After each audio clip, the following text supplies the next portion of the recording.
Ketika lagi asik-asiknya menonton YouTube, kepala kamu tiba-tiba terasa pusing dan benda di sekelilingmu bergoyang. Aduh, kenapa hal ini bisa terjadi ya? Jadi, gempa bumi itu bisa terjadi karena dua hal. Yang pertama, karena si gunung berapi lagi mau ngeluarin isi perutnya biar lega. Lalu yang kedua, karena lapisan tanah di bawah bumi lagi bermain dan bergerak-gerak. Makanya deh, bisa terjadi goyang bareng satu kelas. Sebenarnya goyang sih asik, tapi kalau terjadi terus-menerus, berbahaya nggak ya? Meskipun kita bisa jadi saling peduli dan saling waspada bersama, tapi gempa bumi ini juga banyak bikin kita ruginya. Fasilitas umum dan rumah-rumah jadi rusak, jalan jadi kebelah-belah, banyak teman kita yang jadi kesakitan. Pokoknya bikin kita sedih deh bencana alam. Gempa bumi udah bisa disebut menjadi bencana alam kalau kekuatannya mulai mencapai 5 skala Richter. Menyeramkan ya? Tapi kalau kita mau temenan sama si gempa bumi ini, ternyata dia itu suka kasih kita tanda-tanda kok kalau dia lagi mau bermain sama kamu. Pertama, dia itu suka membuat kita sedikit pusing, merasa bergoyang seperti kalau kamu lagi naik perahu, dan membuat benda di sekeliling kita bergoyang-goyang. Kedua, kalau kamu memelihara anjing atau kucing, mereka pasti bertindak aneh, ketakutan, dan mungkin nyamperin kamu, karena mereka merasa ada sesuatu yang lagi aneh terjadi. Atau, kalau kamu melihat keluar rumah, burung-burung juga berterbangan ketakutan, karena mereka memiliki naluri yang kuat tentang alam. Ketiga, coba deh kamu perhatiin awan yang ada di langit.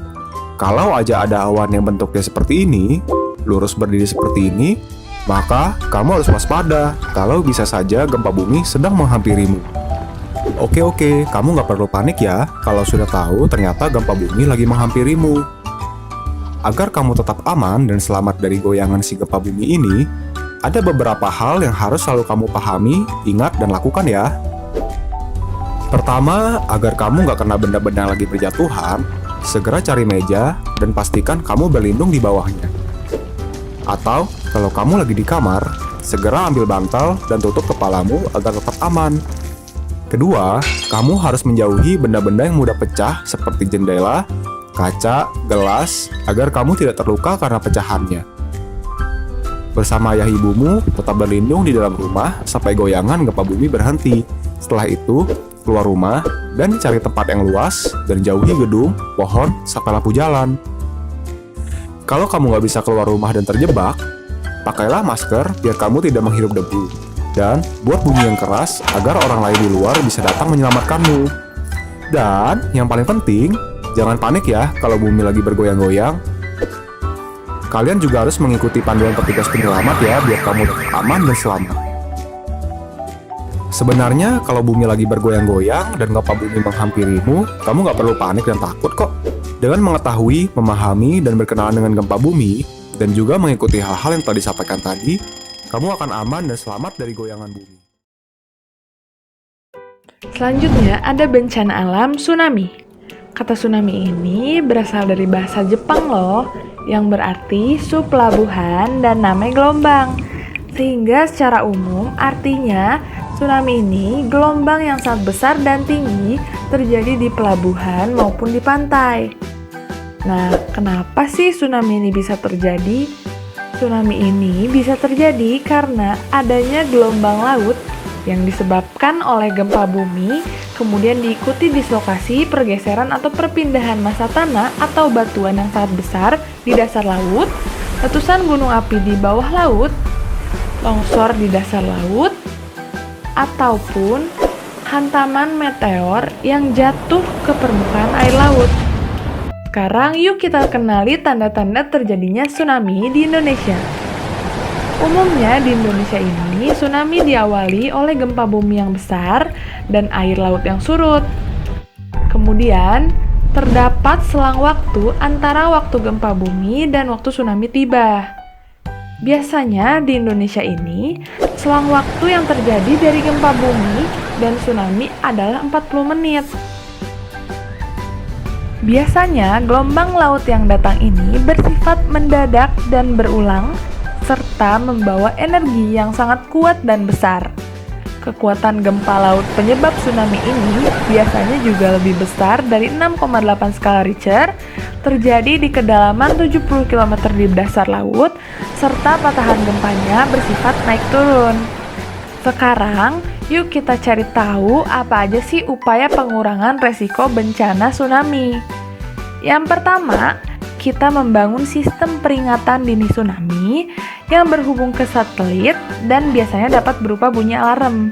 Yang kedua, membangun shelter atau tempat perlindungan di daerah pemukiman. Yang ketiga, membangun tembok penahan tsunami di pantai beresiko terjadinya tsunami. Yang keempat, menanam mangrove atau tanaman lainnya di garis pantai untuk meredam kuatnya gaya air tsunami. Selanjutnya, yang kelima, meningkatkan pengetahuan masyarakat lokal, khususnya yang tinggal di pinggir pantai, tentang tsunami dan cara penyelamatan diri tentang bahayanya. Selanjutnya, yang ketujuh, melapor ke pihak berwenang setempat jika melihat tanda-tanda terjadinya tsunami.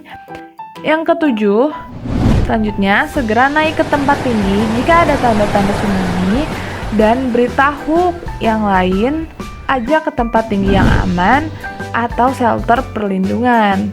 Kemudian yang kedelapan, jika sedang berada di dalam perahu atau kapal di tengah laut dan mendengar kabar atau berita tentang terjadinya tsunami, menjauhlah dari pantai dan arahkan kapal ke tengah laut. Nah, gelombang pertama biasanya disusul gelombang berikutnya. Pastikan gelombang sudah reda sebelum kamu turun ke daerah rendah dan lakukan pertolongan pertama pada para korban. Yuk, kita kenali ancaman tsunami dan mengurangi resiko terjadinya. Selanjutnya ada tips tentang rencana kesiapsiagaan dan evakuasi menghadapi gempa bumi dan tsunami pada masa pandemi ini. Yang pertama, meninjau ulang kapasitas tempat evakuasi sementara dan akhir agar masyarakat bisa menerapkan social distancing minimal 1 meter. Kemudian selalu menyiapkan tas siaga bencana berisi pakaian, peralatan mandi, uang dan dokumen penting, makanan, obat-obatan, peralatan ibadah, air minum, dan tak lupa hand sanitizer, tisu kering, tisu basah, serta masker kain tambahan. Nah, sekarang kita lihat yuk bagaimana sih langkah-langkah mewaspadai bahaya gempa dan tsunami ini. Yang pertama, ketika tanda peringatan dini mulai berbunyi, dengan perbekalan yang sudah kita siapkan tadi, ikuti rambu-rambu evakuasi yang tersedia menuju tempat perlindungan. Diharapkan melakukan social distancing juga ya. Kemudian, mengikuti jalur evakuasi dan mendatangi tempat evakuasi sementara dengan tenang dan tidak terburu-buru. Selanjutnya, kita mencari bahan makanan atau logistik lainnya di tempat evakuasi air. Kemudian, selalu menunggu arahan pihak berwenang untuk kondisi yang sudah aman.